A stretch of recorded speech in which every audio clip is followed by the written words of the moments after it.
কক্সবাজারে পর্যটক নেই। অন্য যে কোনো ছুটিতে পর্যটকে ভরে গেল, নির্বাচনের ছুটিতে পর্যটক শূন্য কক্সবাজার। ব্যবসায়ীরা বলছেন ভোট নিয়ে সবাই ব্যস্ত।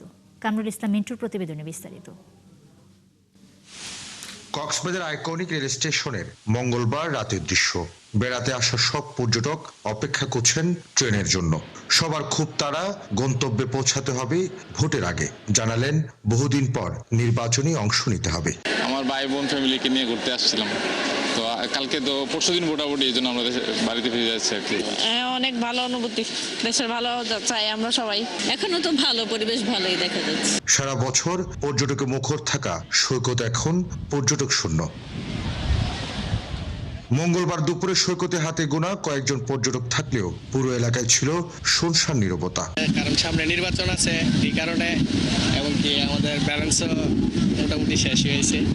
এই রাত্রে 8টার দিকে আমরা চলে যাই। 7 তারিখে রাত্রে রওনা দিয়ে 8 তারিখে পৌঁছলাম, 8, 9 আজকে 10 তারিখে রওনা দিয়ে কালকা সকালে।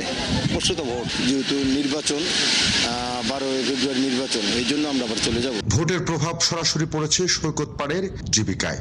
বন্ধ জেটস্কি, কিটকট ও বিচ বাইক। পর্যটক না থাকায় অলস সময় কাটাচ্ছেন ক্ষুদ্র ব্যবসায়ীরাও। কক্সবাজারে প্রায় 400 হোটেল মোটেল কটেজেও একই চিত্র। নির্বাচনের প্রভাব তো অবশ্যই পড়বে, কারণ দেশটা এলোমেলো এখন, বুঝেন নাই? সব মিলিয়ে ইনশাল্লাহ ভালোই গেছে আমাদের, আগামীতে ভালোই হবে।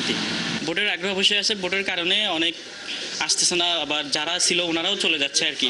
সংসদ নির্বাচনকে ঘিরে সাময়িকভাবে থেমে গেছে পর্যটন শহরের চিরচেনা কোলাহল। সবকিছু ঠিক থাকলে রমজানের ঈদের পর আবার মুখরিত হবে কক্সবাজার আসা পর্যটক সেবীদের। কামরুল ইসলাম মিন্টু, 71, কক্সবাজার।